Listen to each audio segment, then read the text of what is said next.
I didn't realize it yet, but when I saw her walking out of that storage unit with his arm around her waist, laughing like it was a scene from some trashy romance movie, everything changed.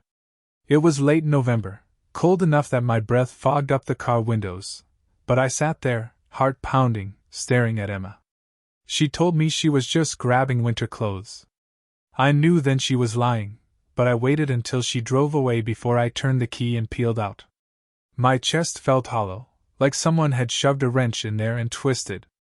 That moment, seeing her kiss him, was where the pieces finally snapped into place. Before that, I'd been making excuses: work stress, her cousin's influence. She's just going through a phase. But I'd seen the little flags for months. Those texts she deleted. The extra makeup and tight dresses that went nowhere she said she was going.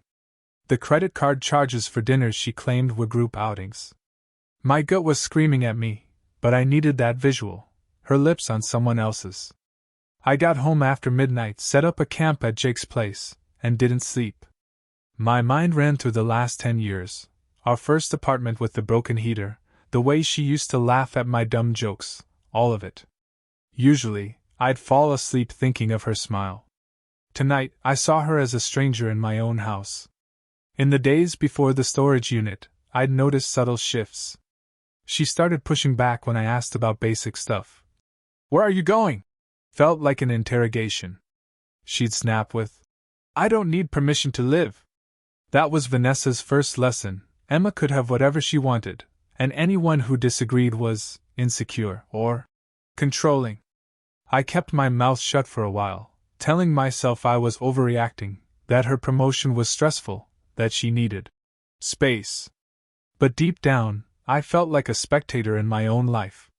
By October, she changed her locks on the phone, and I couldn't check her Instagram directly anymore. Instead, I relied on screenshots. Her stories showing rooftop bar drinks when she claimed to be at a work seminar. That's when I started grabbing lunch while working on the books for my landscaping company and double-checking our joint account. I realized I'd been covering most of the bills anyway, so I began shifting invoices into my own LLC account. I didn't want to starve her, just keep my money separate if she left me. I still went to the gym before sunrise, helped clear my head more than pay any homage to vanity. Work was finally picking up. I'd landed a contract with a mid-size office park downtown, enough to hire a helper instead of doing everything solo.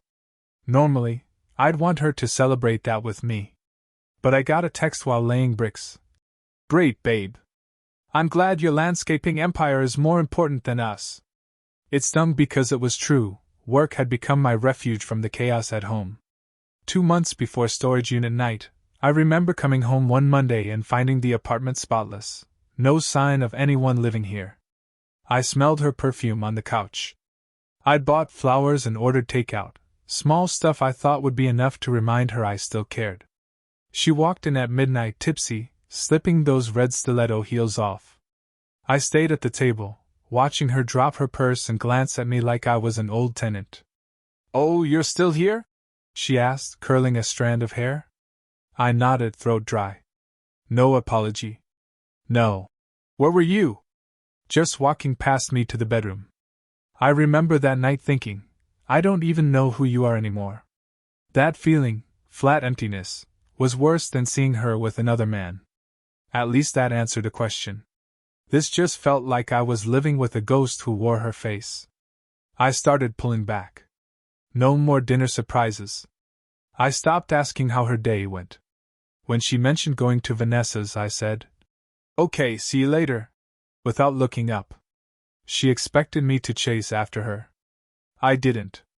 And she never noticed. In my mind, that was the first time I honored myself.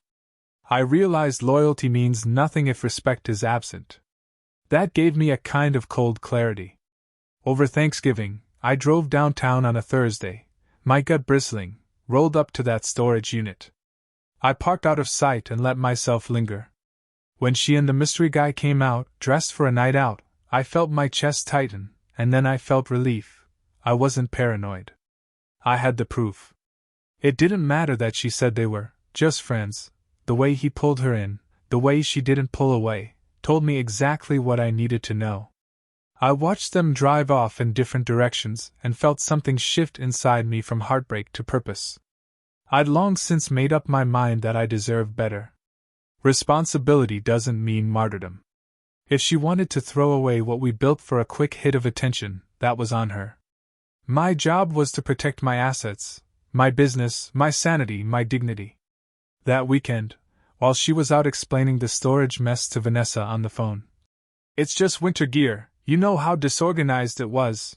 I sat at my desk and called the divorce attorney. No grand speeches. Just, "I need to come in Monday. My wife's been unfaithful, and I have evidence." Hanging up, I felt a weird weight lift off my shoulders. I spent Sunday setting up a new bank account, redirecting my direct deposit, and moving exactly half our savings into it.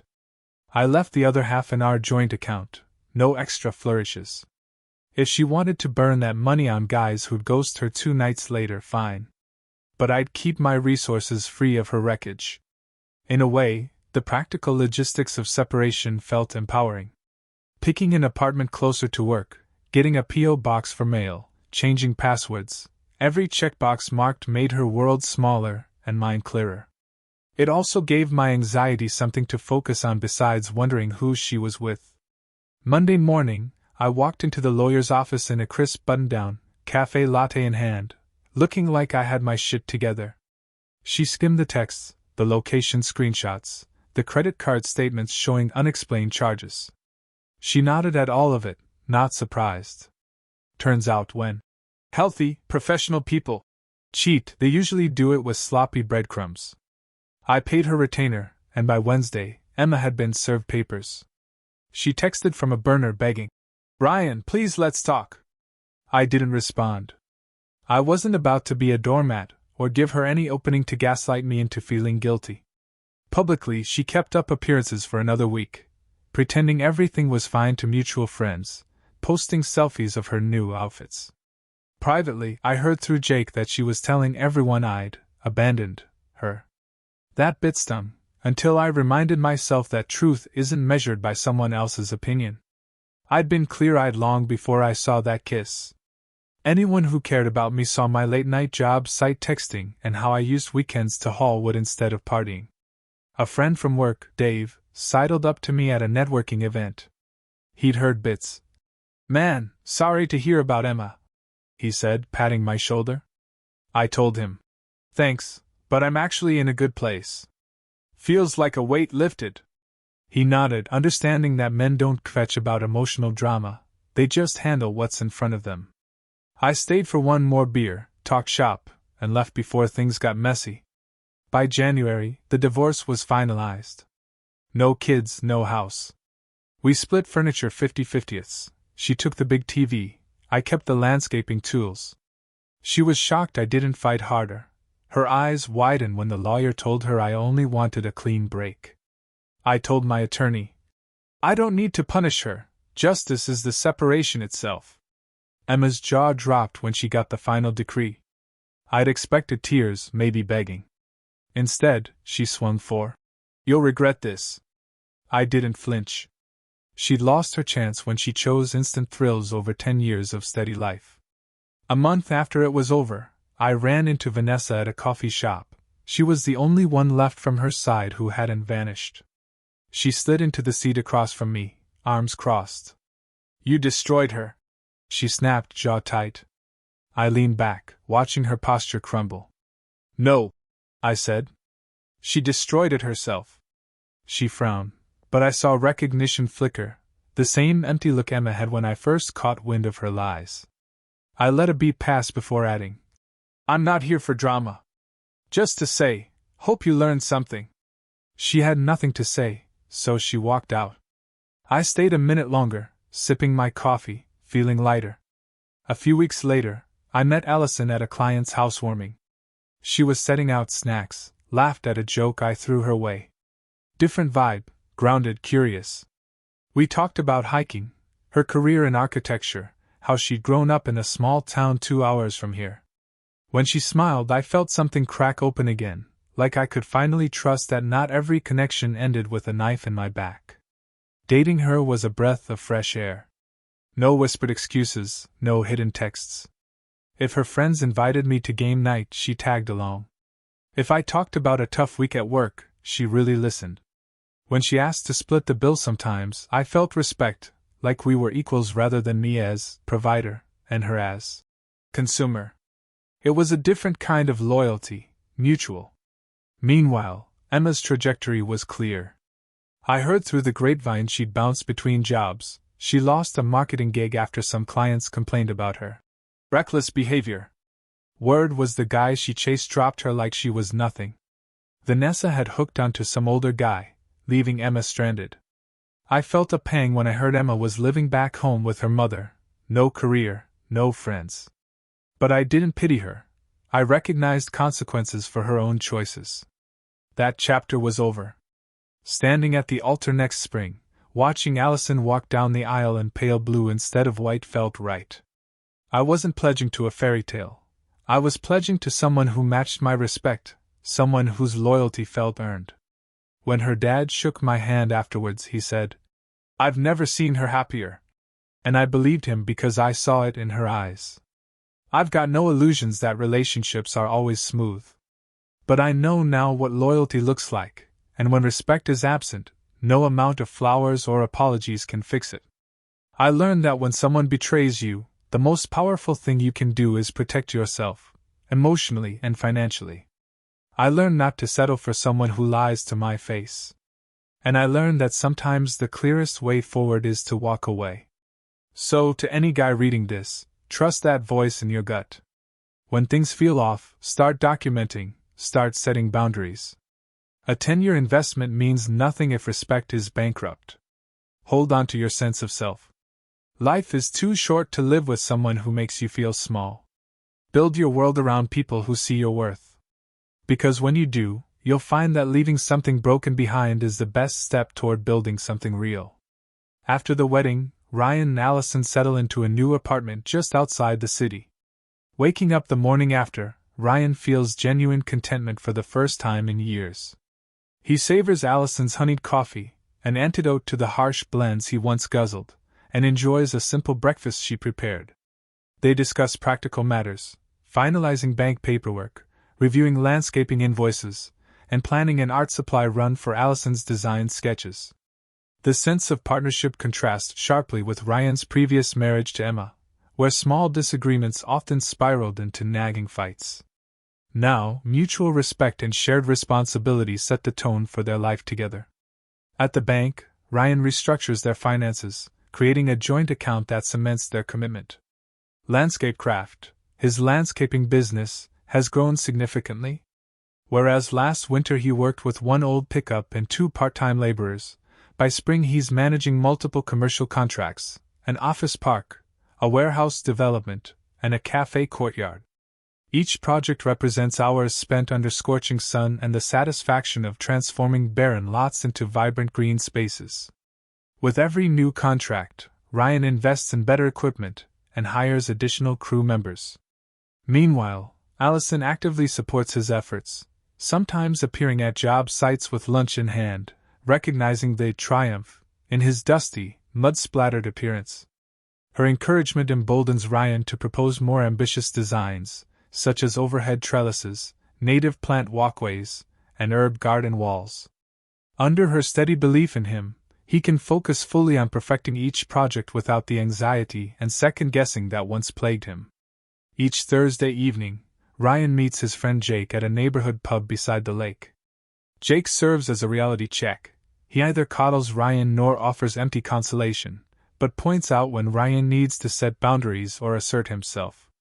For instance, when a client demands endless design revisions, Jake advises him to clarify the scope, set firm deadlines, and raise rates for last-minute changes. Ryan heeds this counsel and calmly redefines the project parameters. Rather than allowing himself to be steamrolled, he earns the client's reluctant approval.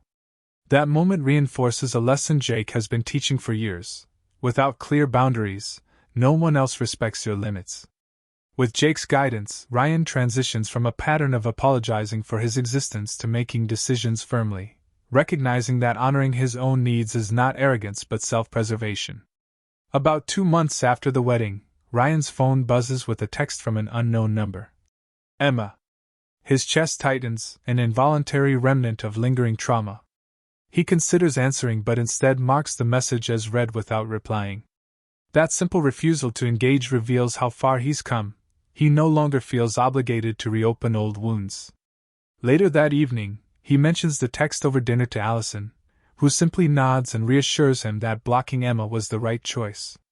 Through their shared life, Ryan has learned that closure comes not from a dramatic confrontation, but from a conscious decision to maintain healthy boundaries.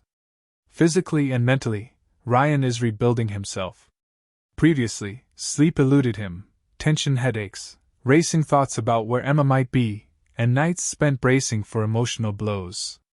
Determined to break that pattern, he joins a local gym. 2 nights a week, he turns his anxiety into strong legs pounding the treadmill. Exhausted but exhilarated, he returns home to Allison's soothing shoulder massages.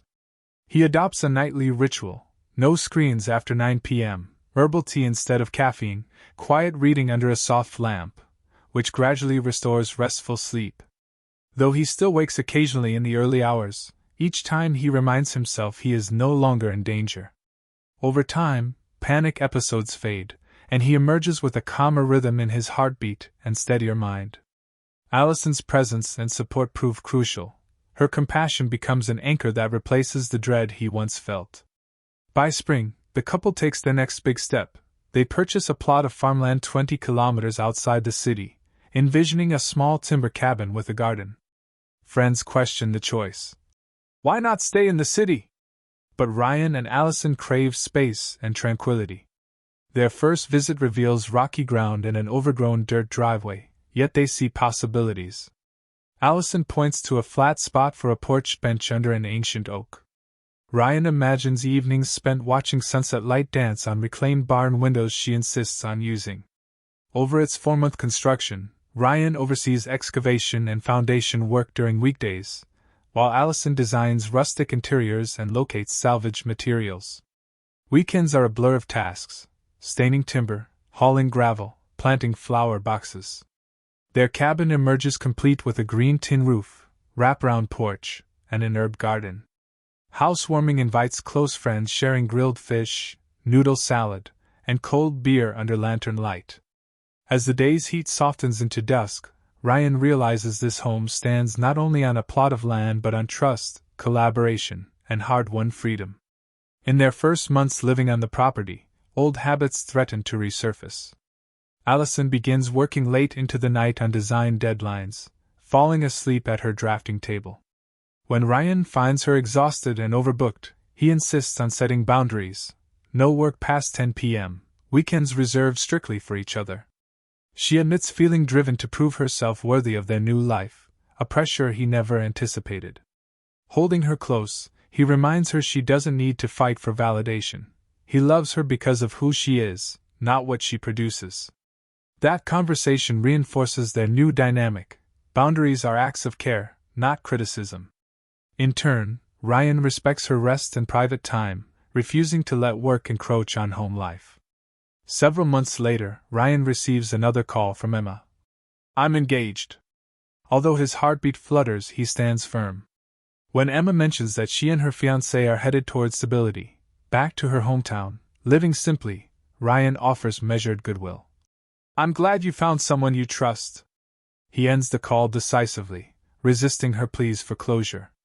In that brief exchange, he acknowledges her growth without re-entering her turmoil.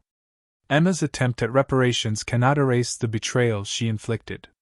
Ryan walks away knowing he has the power to choose empathy over resentment, yet never to succumb to drama again. Meanwhile, business flourishes. A profile in a local design magazine highlights Ryan's innovative rooftop gardens. Suddenly, landscape craft attracts new opportunities. He's invited to consult on an eco-park the city plans to develop, negotiate a contract for pocket gardens atop a luxury apartment block, and even speak at a sustainability forum. Each new venture stretches him, requiring more comprehensive planning, larger teams, and bigger budgets, but he feels invigorated rather than overwhelmed. At client meetings, he speaks confidently about irrigation solutions, soil permeability, and planting native species for year-round blooms. Allison supplies digital renderings, often capturing attention more quickly than his verbal explanations. Their teamwork becomes a differentiator. She balances his practical expertise with artistic flair, presenting a united front that impresses developers and neighborhood associations alike. In late autumn, Ryan faces one final unexpected encounter with Emma. They run into each other at the city's botanical gardens during cherry blossom season. Emma, pushing a pastry cart, hesitates before walking over to him. She confesses that she's been trying to rebuild after her own mistakes and wishes him well. Ryan responds with polite but firm kindness. He's genuinely happy for her new path, but makes clear he will not revisit their past. He walks away to rejoin Allison, cherishing the freedom he feels under a canopy of pink petals. That moment becomes the final seal of separation. He no longer hunts approval or closure from her. Instead, he enjoys every step forward. As winter approaches, Ryan reflects on his personal growth while planting garlic bulbs in raised garden beds. The children from the nearby village run and play among leftover pumpkins, their laughter a soundtrack of renewal. Each garlic bulb he tucks into fertile soil symbolizes a part of himself now ready to sprout again. At home, Allison works on design proposals for a new co-working building, focusing on sustainable materials. Over dinner, garlic roasted pasta and her signature sauce, they affirm their shared values: resilience, balance, and mutual support. By spring, they take on an even larger challenge: a community park featuring native plants, a rainwater harvesting pond, and a small amphitheater. When neighbors volunteer to plant trees and haul soil, Ryan witnesses a level of community engagement he never imagined. He watches Allison lead a group planting medicinal herbs, her energy and genuine care drawing compliments from every volunteer. They both realize that their efforts have become more than a business. They're shaping an entire neighborhood's experience of green space in an urban setting. Late one afternoon, Ryan and Allison walk across the finished park, now teeming with fledgling trees and wildflower meadows. Dragonflies skim the surface of the rainwater pond, and residences overlook a newly created, sustainable oasis. Ryan squeezes Allison's hand, whispering, "Look at what we created." She leans into him, saying, "We did it together." That word, "we," embodies their journey, from rusty resentment and suspicion, to shared dreams, to concrete results that ripple outward into the community. In the final analysis, Ryan's path from heartbreak to fulfillment involved decisive boundaries, steadfast friendships, and genuine partnership. By refusing to re-engage with Emma's manipulations, caring for his own physical and mental health, and teaming up with Allison on both home and work projects, he transformed his life. Today, every sunrise over the home of green farmland cabin reaffirms the lesson: lasting peace doesn't spring from denial of pain, but from consciously building something better. As they plan new ventures, rural ecologes, sustainable housing developments, and continued community gardens, Ryan and Allison remain rooted in lessons learned the hard way, that respect, loyalty, and clear boundaries create the fertile ground for true growth.